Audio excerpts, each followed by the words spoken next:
ਸੰਗਤ ਤਵੱਜੋ ਕਰਾ ਕੇ ਮੈਡਾ ਮਾਲਕ ਸੱਚ ਜਾਂ ਸੋਚਾਂ ਦੇ ਹਰ ਸੋਚ ਦਿਹਾਨ ਦੇ ਕੰਮ ਆਵੇ।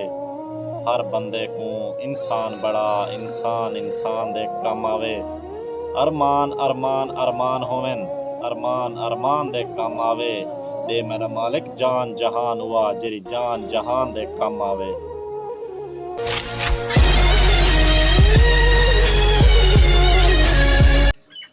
ਇੱਕ ਵਕਤਾ ਗੁਰਬਤ ਸਹਿਤੇ ਹੈ ਸਾਡੇ ਨਾਲ ਨਾ ਕੋਈ ਹਲ ਵੇਂਦਾ ਹਾ।